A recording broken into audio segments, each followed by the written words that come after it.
శ్రేష్టమైన, ఘనమైన, ఉన్నతమైన నామానికి స్తుతులు చెల్లిస్తూ ఉన్నాం.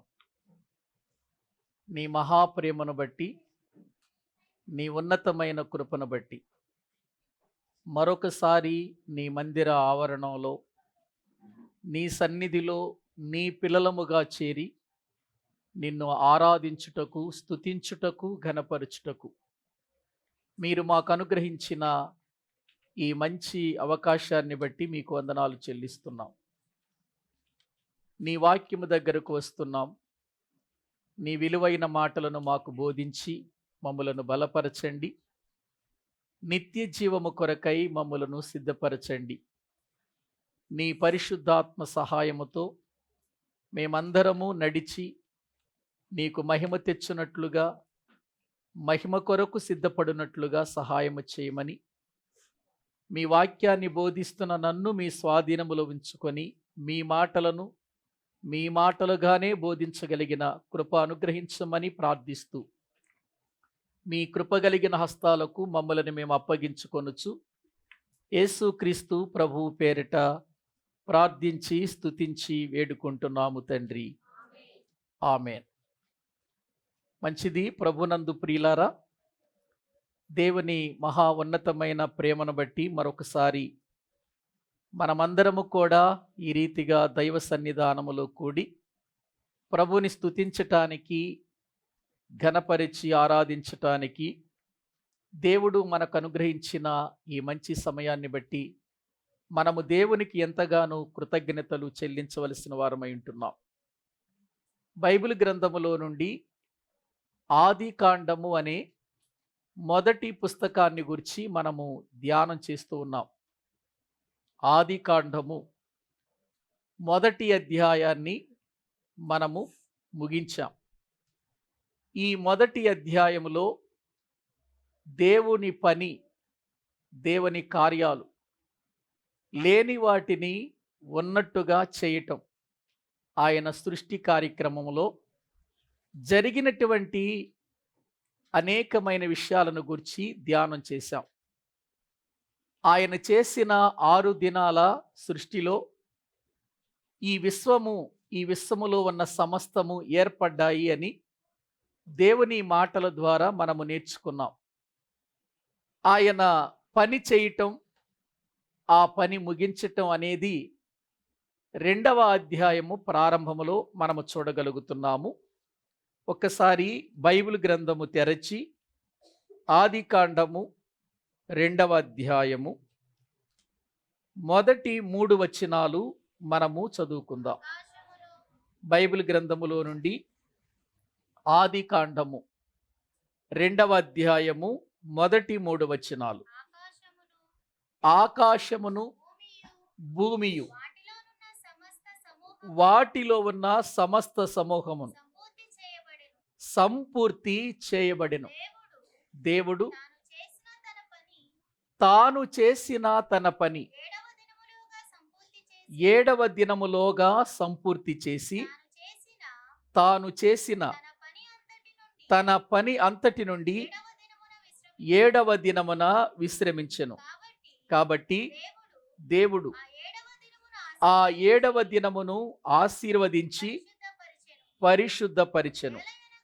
ఏలయనగా దానిలో దేవుడు తాను చేసినట్టు, సృజించినట్టు తన పని అంతటి నుండి విశ్రమించెను.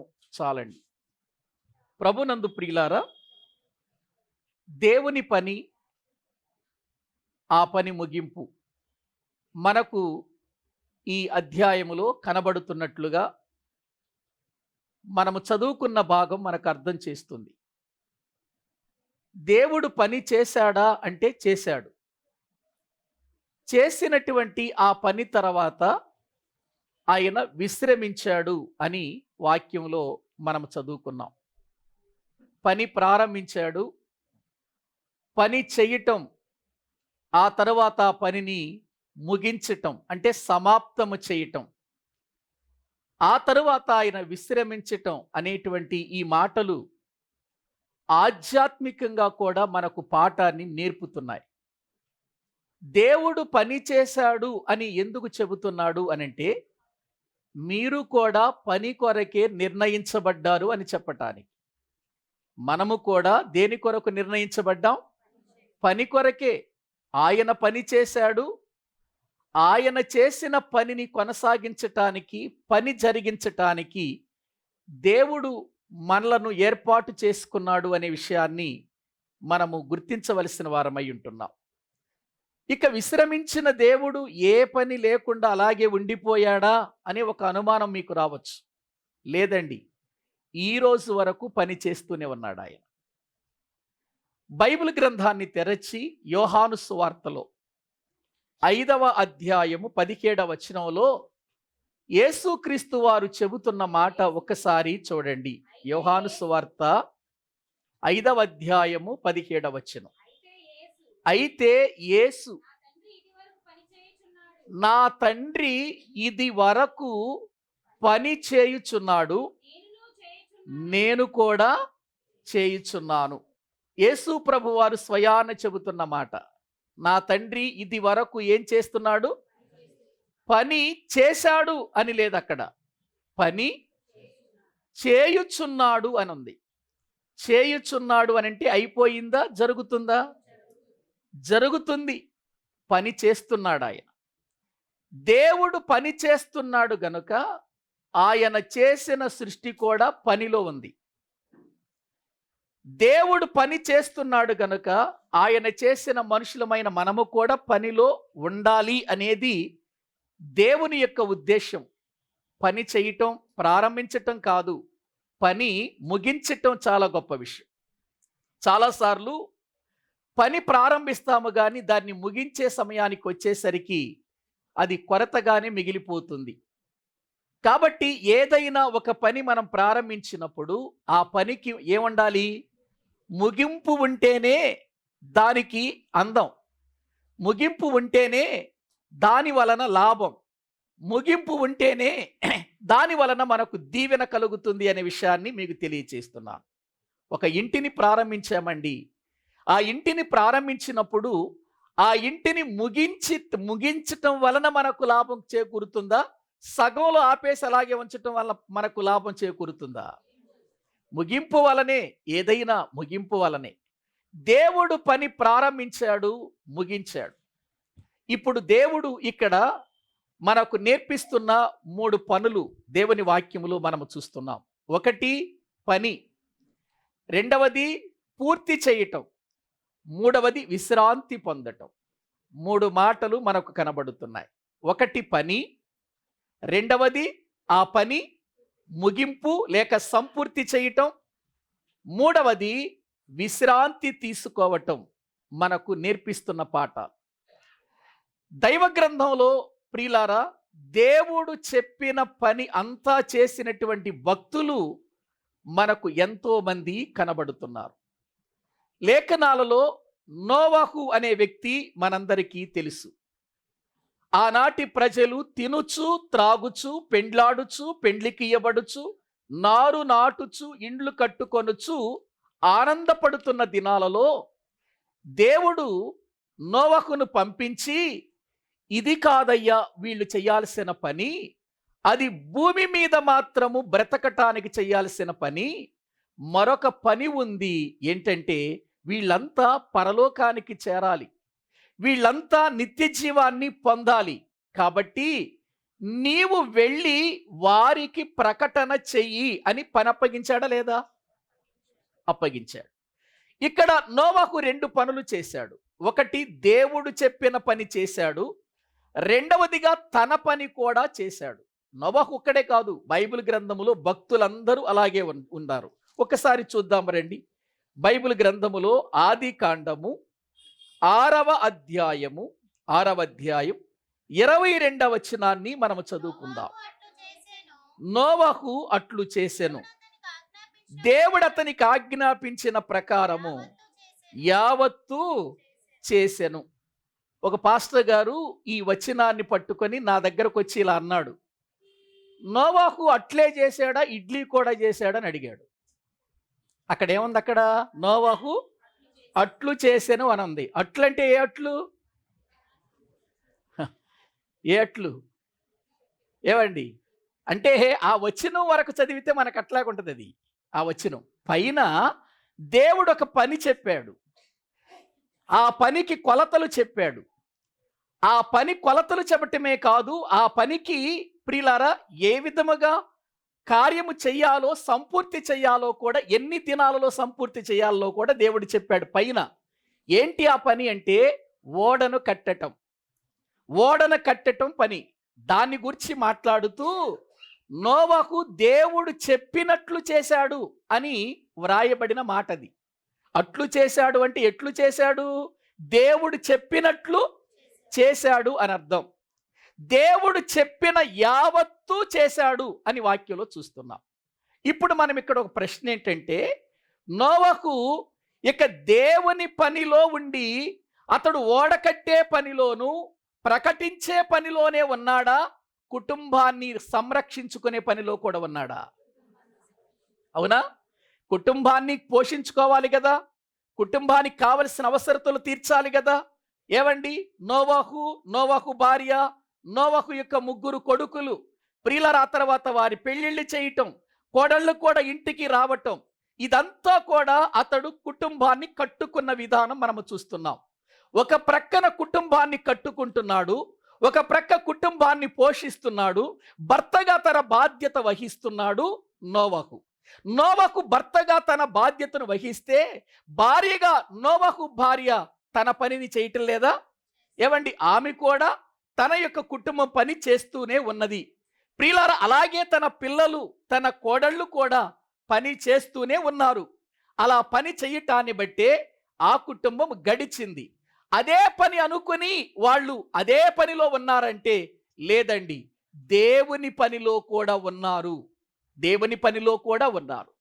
దేవుడు ఈ భూమి మీద మన కుటుంబాన్ని మనము కట్టుకుంటూ, మన కుటుంబాన్ని మనం పోషించుకుంటూ, మన కుటుంబం కొరకు మనము కష్టపడుతూ, దేవుని కష్టములో కూడా, దేవుని పనిలో కూడా మనము పని చేసేవారిగా ఉండాలి అని దేవుడు నేర్పిస్తున్నాడు. ప్రియులారా, గ్రహించండి, ఈ దినాన్న చాలామంది సొంత పనులు చేసుకుంటారు, కానీ దేవుని పనిలో మాత్రము ప్రియులారా ఉపయోగపడని వారిగా ఉన్నారు.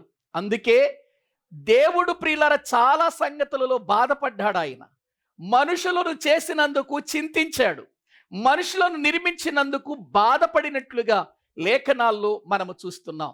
దేవుడు ప్రియులారా ఈ లోకములో మనము బ్రతకటానికి కావలసినవన్నీ ఇచ్చాడు. ఈ లోకములో పని చేసుకోమని చెప్పాడు, కష్టము చేయమన్నాడు, పని చెయ్యమన్నాడు, కష్టార్జితాన్ని అనుభవించండి అని అన్నాడు. మరొకటి, జీవితములో మీరు సంపూర్తి చేయవలసిన మరొక పని ఉంది.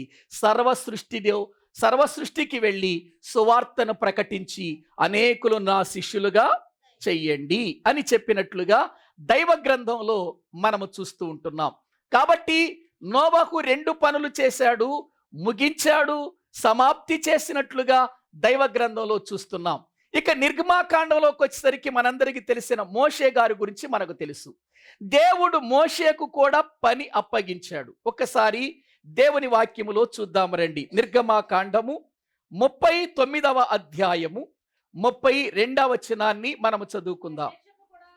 నిర్గమాకాండము 39వ అధ్యాయం 32వ వచనం. ప్రత్యక్షపు గుడారము యొక్క మందిరము యొక్క పని యావత్తును సంపూర్తి చేయబడెను. చాలండి. అంటే మోషేకు కూడా దేవుడేం అప్పగించాడు? పని అప్పగించాడు. ఏ పని అప్పగించాడు? అయ్యా, నీవు నీ కుటుంబ విషయంలో పని చేయటమే కాదు, ఆత్మ సంబంధముగా కూడా నువ్వు పని చేయాలి, నా పని జరిగించాలి. ఏంటి ఆ పని అనంటే, ప్రత్యక్షపు గుడారము కట్టాలి. ఆ ప్రత్యక్షపు గుడారం ఎలా కట్టాలో, దాని తెరలకు ఏమి వెయ్యాలో, దాని కిటికీలకు ఏమి వెయ్యాలో, ఏ చెక్కతో దానిలో వస్తువులు చెయ్యాలో అన్నీ చెప్పేశాడు కదండి. ఏవండి? మందసాన్ని దేంతో చెయ్యాలి, లేకపోతే సముఖపు రొట్టెల బల్ల దేనితో చెయ్యాలి, ప్రియులారా ఆ యొక్క గుడారము వేసేటప్పుడు దాన్ని ఏ విధముగా వెయ్యాలి, ఏ తాళ్లతో వెయ్యాలి, ఏ మరి సముద్ర వచ్చలతో వాటిని ఎలా సిద్ధపరచాలో అన్నిటినీ కూడా దేవుడు చెప్పాడు. దేవుడు చెప్పినట్లుగా పని ప్రారంభించాడు, పనిని మోషే ఏం చేశాడు? ముగించాడు అని దేవుని వాక్య భాగములో మనము చూస్తుంటున్నాం ప్రియులారా. ఇక ఆ తర్వాత సొలొమోను కాలానికి వచ్చేసరికి కూడా ఆయన పని అప్పగించాడు. సొలొమోను ఒక ప్రక్క రాజుగా పని చేయాలి, మరో ప్రక్క దేవుని పని చేయటానికి, మందిరం కట్టటానికి అన్ని విధాల సహాయపడాలి. ప్రియులారా గ్రహించండి, చేశాడా లేదా? దినవృత్తాంతముల 2వ గ్రంథం 5వ అధ్యాయం 1వ వచనాన్ని మనము చదువుకుందాం. 2వ దినవృత్తాంతముల గ్రంథం 5వ అధ్యాయం 1వ వచనం. సొలొమోను యెహోవా మందిరమునకు తాను చేసిన పని అంతయు సమాప్తము చేశాడా? పని ప్రారంభించాడు, పనిని ఏం చేశాడు? సమాప్తము చేశాడు అని వాక్యంలో మనము చూస్తున్నాం. పని ప్రారంభించాడు, పనిని ఏం చేశాడు? సమాప్తము చేశాడు అని వాక్యంలో చూస్తున్నాం. ఈ పనిలో చాలా మంది దేవుని పని వారు ఉన్నారు, వారు కూడా పని జరిగించారు. అదే 24వ అధ్యాయం 13వ వచనం చదవండి. దినవృత్తాంతముల 2వ గ్రంథం 24వ అధ్యాయం 13వ వచనం. కావున ఈలాగున పనివారు పని జరిగించి సంపూర్తి చేశారా? పని జరిగించి సంపూర్తి చేశారు. అంటే పని ప్రారంభించటం వేరు, పనిని సంపూర్తి చేయటం వేరు. ఏదైనా అంతే, సంపూర్తి చేయబడితేనే దానికంటూ ఒక విధానం అనేటువంటిది మనము చెప్పుకోవచ్చు. ప్రియులారా, ఈ యేసుక్రీస్తు వారు కూడా ఈ లోకములో ఉండగా నేను దేవుని పనుల మీద ఉండాలని వచ్చాను అని అన్నాడు. ఎవరి పని మీద? ఇప్పుడు యేసు ప్రభు కూడా పని సంపూర్తి చేశాడా? చేశాడు. యోహాను సువార్త 17వ అధ్యాయము 4వ వచనం. యోహాను సువార్త 17వ అధ్యాయము 4వ వచనం. చేయుటకు నీవు నాకిచ్చిన పని నేను సంపూర్ణముగా నెరవేర్చి భూమి మీద నిన్నేం చేశాను? మహిమపరిచాను. ఇప్పుడు యేసు ప్రభు వారు కూడా సంపూర్తి చేశాడా పని? ఇప్పుడు చెప్పండి, మనకు పని ఉందా లేదా? మనకు పని ఉంది. ఎప్పుడెప్పుడు ఉంది పని? మనం ఏమనుకుంటున్నాం? బుధవారం, శనివారం, ఆదివారం ఈ 3 రోజులే పని అనుకుంటున్నాం. ఈ 3 రోజుల పని అని చెప్పాడు బైబిల్ ఎక్కడన్నా?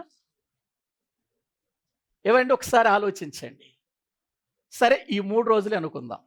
ఈ 3 రోజుల్లో ఎన్ని రోజులు చేస్తాం పని?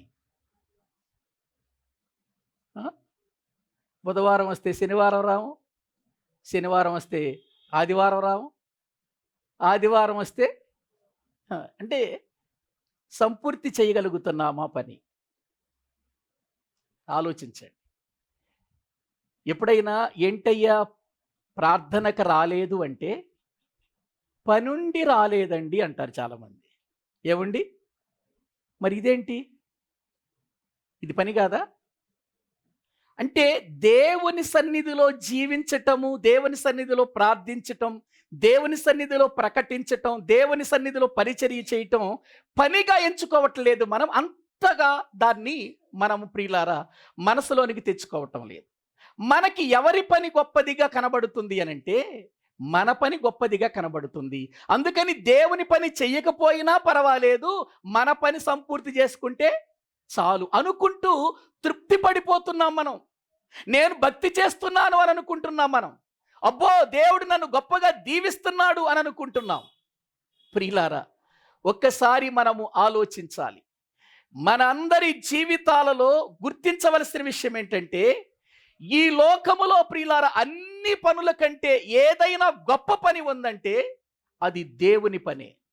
దానికంటే మించిన పని ఒకటి లేదు. ఒకవేళ ఎవరైనా పనిలో ఉన్నారనుకోండి, పనిలో ఉన్నటువంటి యజమానులకి ఏం చెప్పాలంటే, అయ్యా ఆదివారం నాకు ఇంతకంటే గొప్ప పని ఉంది, ఆ పనికి నేను వెళ్ళాలి కాబట్టి ఈ పనికి రాననాలి. కానీ మనం ఏం చేస్తాం? ఏమండి, మనం ఏం చేస్తాం చెప్పండి? నార్మల్గా చెప్పండి, మనందరం ప్రియులారా ఇటువంటి ఇలాంటి వాటిలో వెళ్ళే వాళ్ళమే. మనమేమంటామంటే, అయ్యగారికి ఏం చెబుతామంటే, పనుంది కానీ ఆరాధనకి రాను. ఏ పని? ఏ పని ఉంది? ఏ పని గొప్పదనుకుంటున్నావు? ఏ పని? నీకు డబ్బులు వచ్చే పనే గొప్పదనుకుంటున్నావు, కానీ ఇది, నేను ఒక విషయం చెప్పనా, దేవుడు రోగిగా నిన్ను పడేసి మంచానేసి ఒక్క నెల రోజులు ఉంచాడంటే ఏమైపోద్ది నీ చేతి పని? ఏమైపోద్దండి? మనం చేసే పనులు ఏమైపోతాయి చెప్పండి? అప్పుడు ఉండదా? అప్పుడేముండదు. అప్పుడు దేవుడు జ్ఞాపకం వస్తాడు. అయ్యా, మా ఇంటి దగ్గర 3 రోజులు ఉపవాస కూడికలు పెట్టండి. ఎందుకు?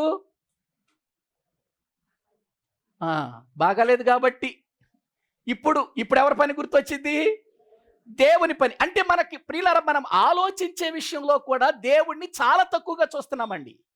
చాలా తక్కువగా చూస్తున్నాం. ఇప్పుడు నేను ఈ విషయాలు ముగించి అసలు ఈ పని ఎందుకు చెయ్యాలంటే విశ్రాంతి రావాలంటే పని ముగించాలి.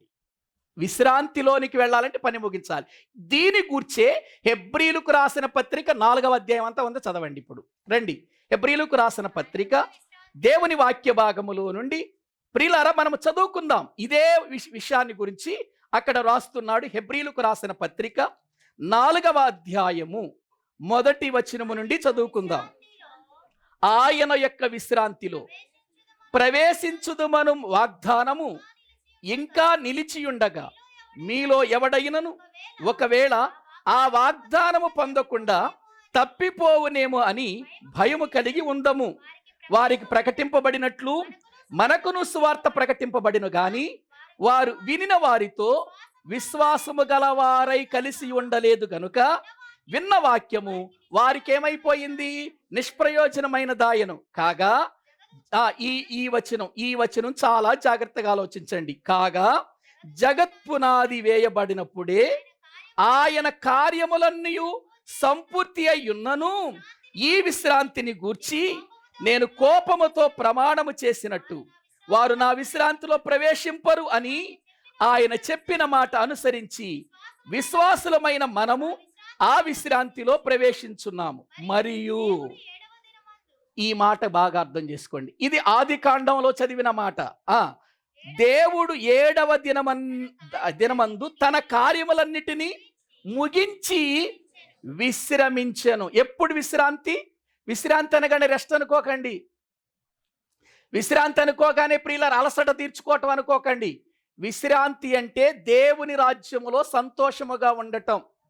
ప్రియులారా, దేవుని యొక్క ఉన్నతమైనటువంటి లోకములో ఆనందంగా గడపటం. పని అయిపోయిన తర్వాత ఆనందపడతామా లేదా? పనంతా అయిపోయిన తర్వాత చక్కగా ప్రియులారా సంతోషపడతాం. అదే చెబుతున్నాడు ఇక్కడ. అని 7వ దినమును గూర్చి ఆయన ఒక చోట చెప్పి ఉన్నాడు, ఇదియును గాక ఈ చోటుననే వారు నా విశ్రాంతిలో ప్రవేశింపరు అని చెప్పి ఉన్నాడు. కాగా ఎవరో కొందరు విశ్రాంతిలో ప్రవేశించుదరన్న మాట నిశ్చయము గనుకను. 10వ వచనం చదవండి. 10వ వచనం ఇప్పుడు.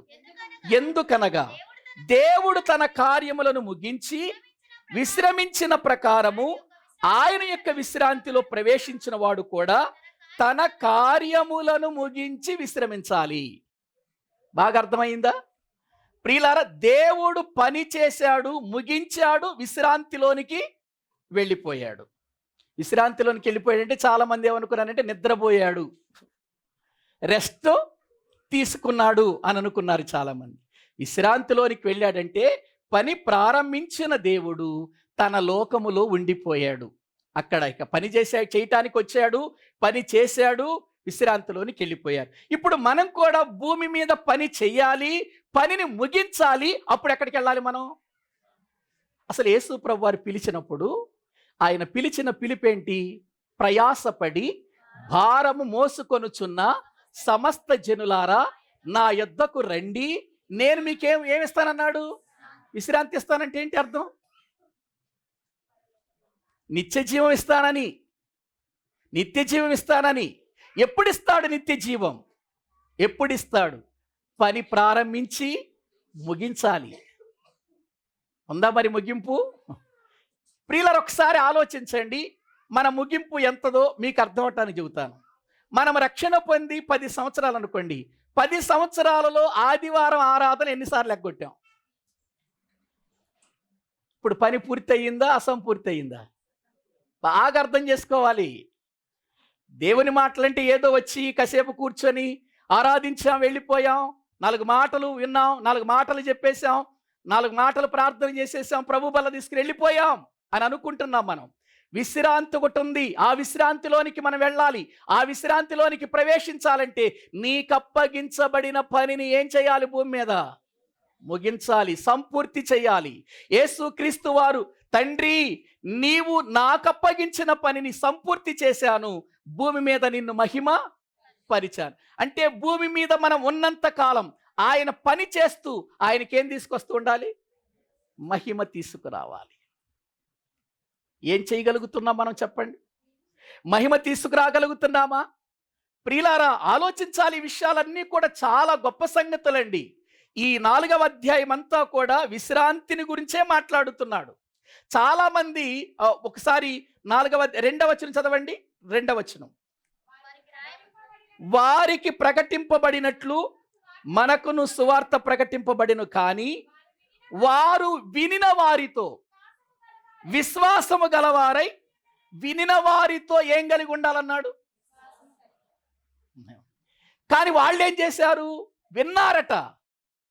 ప్రియులారా, వారు దేవుని మాటలు విన్నారు, వాక్యం విన్నారు, వినిన వారు ఉన్నారు కదా. అంతకుముందు వినిన వారితో ఏం పొందలేదు వాళ్ళు?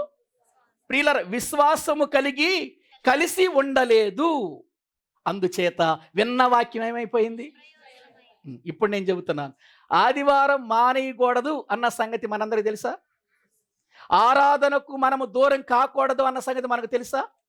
ఎన్నిసార్లు విన్నాం ఆ వాక్యం? చెప్పండి. చాలాసార్లు అంటే చాలాసార్లు అంటే ఎన్నిసార్లు? దరిదాపు 100 సార్లు అని ఉంటారా? విన్నారు కానీ కలిసి ఉన్నారా? విన్నామండి. కలిసి ఉన్నామా? విన్నారు, వాక్యం విన్నారు, కలిసి లేరు గనుక వారి విన్న వాక్యం ఏమైపోయింది? నిష్ప్రయోజనం అయిపోయింది. ఇప్పుడు వాక్యము నిష్ప్రయోజనం అయిపోతే పరలోకమందున్న దేవుడు మహిమపరచబడతాడా? చెప్పాలి. వాక్యము మన జీవితంలో నిష్ప్రయోజనం అయిపోతే పరలోకమందున్న దేవుడు మహిమపరచబడతాడా? మహిమపరచబడడు.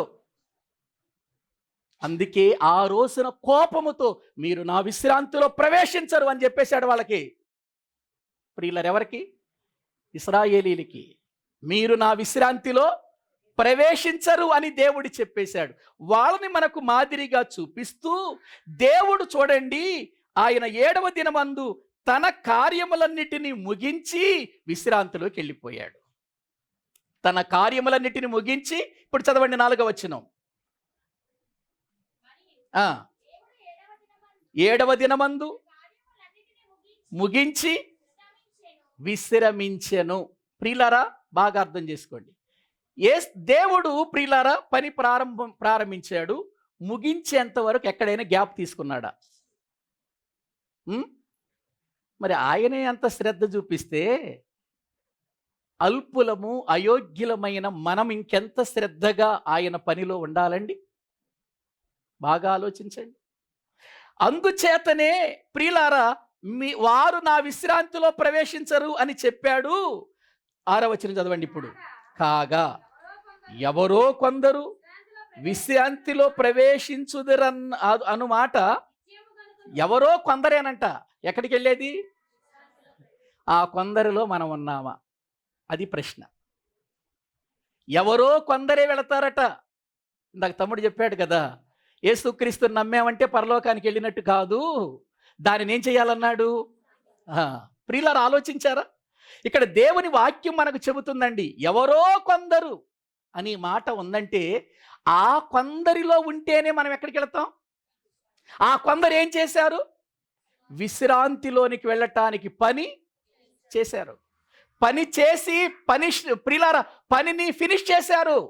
ప్రియులారా ముగించేశారు, దాన్ని సమాప్తము చేశారు దాన్ని. అందుకే వారిలో కొందరు ఎక్కడికి వెళ్ళారు? చదవండి. మాట నిశ్చయము కనుకను ముందు సువార్త వినిన వారు అవిధేయత చేత, ముందు ఉన్నటువంటి వారు, ముందు సువార్త విన్న వాళ్ళు ప్రవేశించలేదట. ఎందుకని? సువార్త విన్నారా? వాళ్ళు విన్నారా? విన్నారు. కానీ ఏం చూపించారు?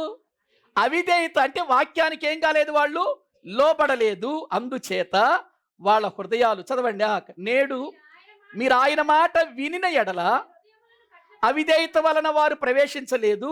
మరి మీరైనా మీ హృదయములను ఏం చేసుకోవద్దు?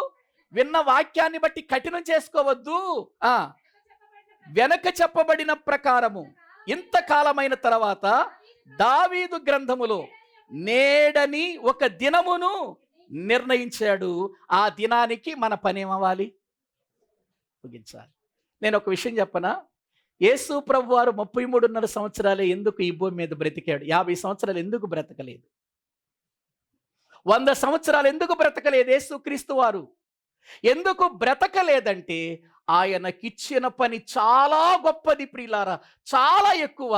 కానీ ఆ ఎక్కువ పని 3.5 సంవత్సరాలు ముగించేశాడు. ఎన్ని సంవత్సరాలు? యేసు ప్రభు సువార్త ప్రారంభించింది ఎప్పుడు? 30వ ఏట కదా, 30వ ఏట ప్రారంభించాడు. 3.5 సంవత్సరాలలో 100 సంవత్సరాలకు చేయాల్సిన పని చేసేసాడు. 33.5 సంవత్సరాల్లో 3.5 సంవత్సరాల్లో చేసేసాడు. ఇంక అయిపోయింది, పని ముగించేశాడు, విశ్రాంతిలోకి వెళ్ళిపోయాడు. మనం కూడా అంతే. కానీ మనకేమో బ్రతకటానికి టైం ఎక్కువ ఇచ్చాడు, పని తక్కువ ఇచ్చాడు. అయినా కూడా సమాప్తం చేస్తున్నావా? పని ముగిస్తున్నావా? అబ్బే, అంత పట్టించుకో. మనం ప్రార్థన విషయంలో, వాక్య విషయంలో, దేవుని పని విషయంలో అంతగా పట్టించుకో. మనకు కావాల్సింది ఏంటి? మన పని. అందుకే యేసుక్రీస్తు ప్రభువారు భక్తుడైనటువంటి పౌలు గారి ద్వారా ఒక మాట అన్నాడు. ఫిలిప్పీయులకు రాసిన పత్రిక చూడండి, ఆయన బాధపడుతూ అనిన మాట ఒక్కసారి మనము చూద్దాం. 2వ అధ్యాయం, ఫిలిప్పీయులకు రాసిన పత్రిక 2వ అధ్యాయము దేవుని వాక్యములో 21వ వచనాన్ని చదువుకుందాం. అందరూను అన్నారా? కొందరా? అందరూను తన సొంత కార్యములనే చూచుకొనుచున్నారు గాని యేసుక్రీస్తు కార్యములను చూడరు. అతని యోగ్యత మీరు ఎరుగరు. తండ్రి కుమారుడు ఎలాగో తండ్రికి కుమారుడు ఎలాగూ సేవ చేయునో అలాగే అతడు నాతో కూడా సువార్త వ్యాపకము నిమిత్తము సేవ చేసెను అని తిమోతి గారి గురించి మాట్లాడుతున్నాడు. తిమోతి గారిని ఫిలిప్పీ పట్టణానికి పంపిస్తూ చెబుతున్నాడు. అందరూ ఏ కార్యాలు చూసుకుంటున్నారట? సొంత కార్యాలే చూసుకుంటున్నారట. అందరూ సొంత కార్యాలే చూసుకుంటున్నారట. ఎవరి కార్యాలను గురించి ఆలోచించట్లేదు. కానీ మనం భక్తులం, భూమి మీద చేయకపోయినా కూడా మనం ఎవరో భక్తులం. మనం అబ్బో, మనంత భక్తి పరులు ఇంకెవరు లేరు. మనం ఇతరులకు చెప్పేటప్పుడు ఎలా చెబుతాం తెలుసా? అసలు నా భక్తి ఏంటనుకున్నావు, నా నీతి ఏంటనుకున్నావు, నా ప్రార్థన ఏంటనుకున్నావు, అసలు నా జీవితం ఏంటో తెలుసా, పూర్తిగా ఆయనకే సమర్పించేసా అని అంటావు. ఇంటికి వెళ్ళి పనులు ఎవరి పనులు చేస్తావు? నీ పనులే చూసుకుంటావు. ప్రియులారా, ఆలోచించండి. మనకు ఎక్కువ టైం ఇచ్చాడు, తక్కువ పని ఇచ్చాడు. ఆ తక్కువ పని మనం ముగించలేకపోతున్నాం.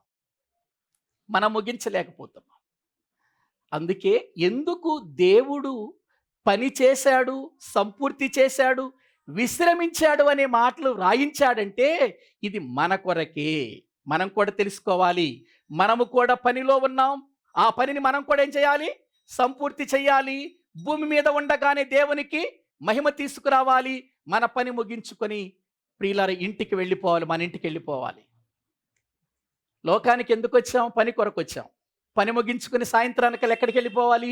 ఇంటికి వెళ్ళిపోవాలి. పొద్దున్నే కూలివాడు కూలికి వెళతాడు. ఉద్యోగస్తుడు ప్రియులారా ఉద్యోగం కొరకు వెళతాడు. ఆఫీస్కి వెళ్ళేవాళ్ళు ఆఫీస్కి వెళతారు. స్కూల్కి వెళ్ళేవాళ్ళు స్కూల్కి వెళతారు. ఉదయం వెళతారు, పనంతా ముగించుకుంటారు. మళ్ళీ సాయంకాలానికి ఎక్కడికి వచ్చేస్తారు? ఇంటికి వచ్చేస్తారు. యోహాను సువార్త దైవ గ్రంథములో ప్రియులారా మనము చూడగలిగితే వ్రాయబడినటువంటి ఒక మాట మనము చూద్దాం రండి. ప్రియులారా, వాక్యాన్ని మనం జ్ఞాపకం చేసుకుంటే అక్కడ క్షమించండి, లూకాసు వార్త 1వ అధ్యాయము 23వ వచనం. లూకాసు వార్త 1వ అధ్యాయము 23వ వచనం. అతడు సేవ చేయు దినములు సంపూర్ణమైనప్పుడు తన ఇంటికి వెళ్ళెను. ఎప్పుడు వెళ్ళాడు ఇంటికి? సంపూర్ణమైన తర్వాత వెళ్ళాడు. సంపూర్ణమైనప్పుడు వెళ్ళాడు. ప్రియులారా ఆలోచించండి. ఎవరు? జకరియా గారి గురించి మాట్లాడుతున్న మాటలవి. ప్రియులారా, అతడు ఏం చేశాడు అని అంటే 8వ వచనంలో 7వ వచనంలో మనకు కనబడుతుంది. అతడు ఏం చేశాడో, దేవునికి ఆ వారికి ఉన్నటువంటి బంధం ఏంటో, ఎలా మాట్లాడాడో చూస్తున్నాం. ఆ తరువాత దేవుని వాక్య భాగములో మనము చూస్తే, అతడు సేవ చేయు దినములు సంపూర్ణమైనప్పుడు తన ఇంటికి వెళ్ళెను. ప్రియులారా, అంటే మన జీవితంలో కూడా పనిని మనము సంపూర్తి చేసి ఎక్కడికి వెళ్ళాలి? మన ఇంటికి వెళ్ళాలి. ఎక్కడుంది మన ఇల్లు? పొద్దునేనయ్య గారు మటన్ తెచ్చుకున్నాను, పొద్దునేనయ్య గారు చేపలు తెచ్చుకున్నాను, తొందరగా వెళ్ళాలి, తొందరగా ముగించేసేయండి అంటున్నారు. ఈ ముగింపు కాదు, ఈ ముగింపు కాదు. ప్రియులారా, మనము దేవుని పనిలో ఉండి దేవుని పనిని సంపూర్తి చేసి మన జీవితంలో ఎంత ప్రార్థన చేయాలో, ఎంతగా దేవుని కొరకు బ్రతకాలో, ఎంతగా వాక్యాన్ని ప్రకటించాలో, ఎలాగూ దేవుని సన్నిధికి రావాలో, ఇవన్నీ కూడా మనము తెలుసుకొని మన జీవితాలు వాటిని సంపూర్తి చేసి మన ఇంటికి వెళ్ళిపోవాలి. ఎక్కడుంది మన ఇల్లు? నిజమేనా? నరకంలో ఉందా? ఎక్కడుంది మన ఇల్లు? ప్రియులారా, యేసు ప్రభువారు ఈ లోకాన్ని విడిచి వెళ్ళిపోతూ చెప్పాడు, మీ హృదయములను కలవరపడనియ్యకండి. యోహాను సువార్త 14వ అధ్యాయం 1వ వచనంలో, మీ హృదయములను కలవరపడనివ్వకండి, మీరు దేవుని యందు విశ్వాసం ఉంచుచున్నారు, ఇదిగో నా యందు కూడా విశ్వాసం ఉంచండి. నా తండ్రి ఇంట అనేక నివాసములు కలవు, లేని ఎడల మీతో చెప్పుదును, నేను స్థలము సిద్ధపరచ వెళ్ళుచున్నాను. నేను వెళ్ళి మీకు స్థలము సిద్ధపరచిన ఎడల నేనుండు స్థలములో మీరును ఉండులాగున మరలా వచ్చి నా యొద్ద ఉండుటకు ఆ ఇంటికి తీసుకెళ్ళిపోతానంటున్నాడు. ప్రియులారా, ఆలోచించండి, ఇక్కడ యేసు ప్రభువారు ఎందుకు వెళ్ళాడు? చనిపోయి సమాధి చేయబడి 3వ దినాన తిరిగి లేచి ఆయన వెళ్ళిపోయి ఏం చేస్తున్నాడు? ఆయన స్థలము సిద్ధం చేస్తున్నాడు. అంటే మనందరికీ ఇల్లు ప్రారంభించాడు. అక్కడ ఇల్లు ప్రారంభించాడు. ఇప్పుడు నేను ఒక విషయాన్ని అడుగుతున్నాను, మరి నీ ఇల్లు ఎక్కడ ఆగిపోయిందో? అక్కడ గోడల వరకు వచ్చిందో? కిటికీల దాకా వచ్చిందో? సంపూర్తి చేయబడిందా? ఏమండి, ఇక్కడ నువ్వు చేసే పనిని బట్టి అక్కడ అది ఉంటుంది. ఏమండి, రేపు స్లాబు లేకుండా మనం ప్రియులార గోడల మధ్యలో ఉన్నాం అనుకోండి, ఎలా ఉంటుంది అది? మనం ప్రియులార గోడలు కట్టాం, స్లాబ్ వేయలేదు, ఆ ఇంట్లో నివాసం చేస్తున్నాం, పూర్తి కాలేదు. ఎలా ఉంటుంది? ఎండకి ఎండాలి, వర్షానికి తడవాలి, చలికి ప్రియులార వణకాలి కదా.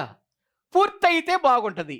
ఒకవేళ నీ ఇల్లు పూర్తి అయ్యిందో లేదో, అసలు నీ ఇల్లు ప్రారంభించబడిందో, ఇది మనం తెలుసుకోవాలి. అసలు మన ఇల్లు ప్రారంభించబడిందా?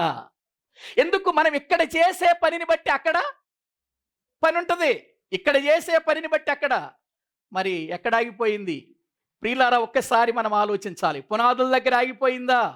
ప్రియులారా, ఒకవేళ గోడల వరకు ఆగిపోయిందా? లేకపోతే ప్రియులారా కిటికీల వరకు వచ్చి ఆగిపోయిందా? గోడలన్నీ లేచాయి, స్లాబ్ వేయలేదేమో. ఒకవేళ ఆలోచించు, ఆలోచించు, నువ్వు ఎక్కడ ఉండాలనుకుంటున్నావు? ప్రియులారా, యేసుక్రీస్తు వారు స్వయాన చెప్పాడు, నా తండ్రి ఇంట అనేక నివాసములు కలవు, వాటిని సిద్ధపరచడానికి వెళుతున్నాను నేను మళ్ళీ వస్తాను. వచ్చేలోపు మీరంతా సిద్ధపడి ఉండమంటే ఎలా ఉండమని? మంచిగా స్నానం చేసి కొత్త చీర కొత్త జాకెట్ కొనుక్కుని రెడీ అయ్యి టిప్ టాప్గా మేకప్ వేసుకుని ఉండమనా? ఏమండి, ఆధ్యాత్మికమైన జీవితంలో మన బ్రతుకునందు ప్రియులారా మనము క్రీస్తును పోలినటువంటి జీవితం రావాలి. అందుకే మీ యందు క్రీస్తు స్వరూప్యము ఏర్పడాలని ప్రసవేదన పడుతున్నానంటాడు పౌలు గారు. దైవజనులు అదే పడుతున్నది. ప్రియులారా, దైవజనులకు ఎంత పనో తెలుసా? వాళ్ళు ప్రియులార పని చేయాలి, వాళ్ళు పరిపూర్ణులుగా మారాలి, వారు క్రీస్తు కొరకు ప్రయాసపడాలి, వారు క్రీస్తు పోలికలోనికి రావాలి, ఆ పోలిక మీకు కూడా తేవాలి, ఆ పోలికలోనికి మిమ్మల్ని కూడా తీసుకురావాలి, మిమ్మల్ని కూడా ఆ స్థితికి నడిపించాలి. ఎంత పని అప్పగించాడు? పని ముగిస్తేనే విశ్రాంతి, పని సంపూర్తి చేస్తేనే విశ్రాంతి, పని సమాప్తము చేస్తేనే విశ్రాంతి. లేకపోతే విశ్రాంతిలో ప్రవేశించం. మనం విశ్రాంతిలో ప్రవేశించం. ఇశ్రాయేలీలు, ప్రియమైన దేవుని బిడ్డలారా, ఇదిగో పాలు తేనెలు ప్రవహించే దేశానికి వెళ్ళటానికి ఎన్ని రీతులుగా దేవుడు వారిని నడిపించాడో మీకు తెలుసు. వారికి ఒక నాయకుడిని ఇచ్చాడు. వారికి ప్రియులారా 1000 మందికి ఒకరిని, 100 మందికి ఒకరిని ఏర్పాటు చేశాడు. వారు అరణ్య యాత్రలో నడుస్తూ ఉన్నారు. వారు నడుస్తూ ఉన్నారు. దేవుడు అద్భుతాలు చేస్తున్నాడు, ఆశ్చర్య కార్యాలు చేస్తున్నాడు. వారికి దినదినము మోషే ప్రకటన చేస్తున్నాడు, ప్రసవేదన పడుతున్నాడు, వారిని భరిస్తున్నాడు. వారి సణిగిన, వారు గొణిగిన, వారు ఎన్ని రీతులుగా వారిని ప్రియులారా దైవ సేవకుడైనటువంటి మోషేని ఇబ్బంది పెట్టినా ఏమాత్రం పట్టించుకోకుండా ఎలాగైనా కనానుకి నడిపించాలి ఇదే ప్రయాసతో వెళుతూ ఉంటే అనేకులు దేవునికి ఇష్టలుగా లేకపోయిరి గనుక అరణ్యములోనే సంహరించబడ్డారని ఉంది వాక్యములో. చూడండి ఆ మాట. కొరింథీయులకు రాసిన మొదటి పత్రిక 10వ అధ్యాయము 5వ వచనాన్ని చదువుకుందాం. వారిలో ఎక్కువ మంది దేవునికి ఇష్టలుగా ఉండకపోయిరి గనుక అరణ్యములో ఎందుకు అరణ్యంలోనే సంహరింపబడ్డారు వీళ్ళు? ఎక్కువ మందా తక్కువ మందా? ఎక్కువ మంది ఎవరికి ఇష్టలుగా బ్రతకలేదు, దేవునికి ఇష్టలుగా బ్రతకలేదు, దేవుని పనిలో లేరు.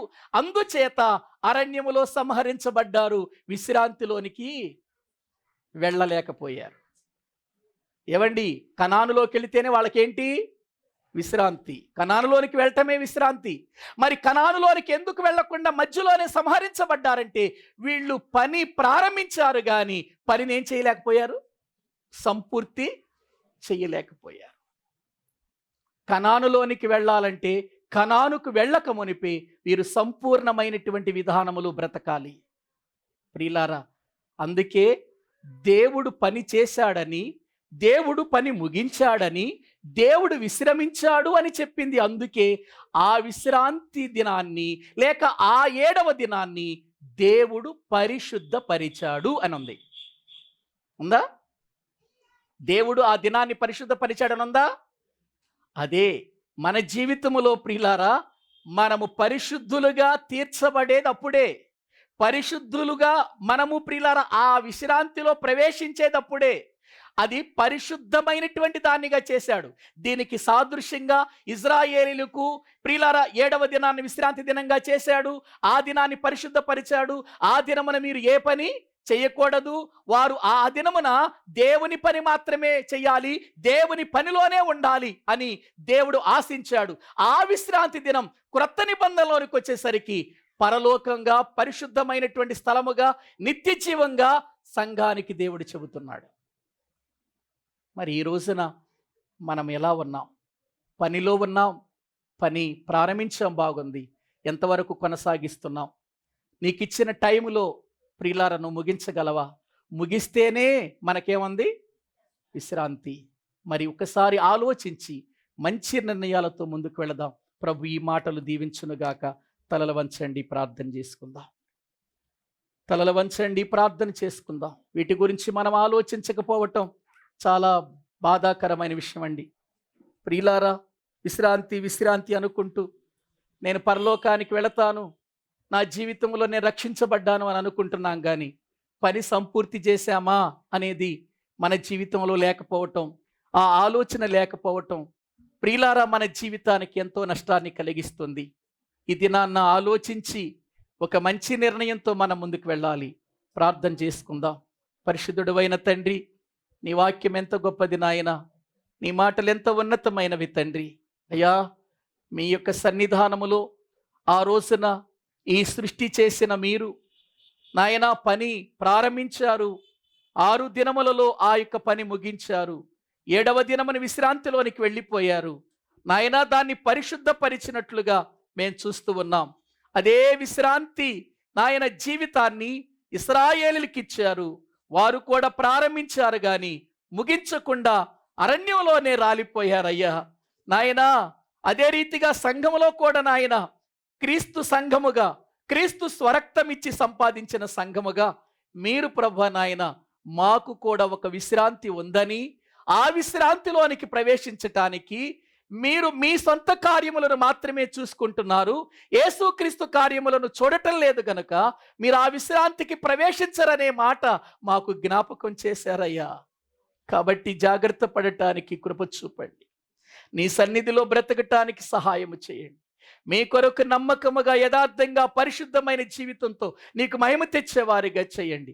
ప్రతి ఆదివారం క్రీస్తు పరిశుద్ధ శరీరమును, క్రీస్తు పరిశుద్ధ రక్తాన్ని మేము తిని త్రాగుతున్నామయ్యా. నాయన, ఒకవేళ మేము పరిశుద్ధులుగా లేకపోతే, పని చేసేవారిగా, పని ముగించేవారిగా లేకపోతే విశ్రాంతిని పోగొట్టుకుంటాం.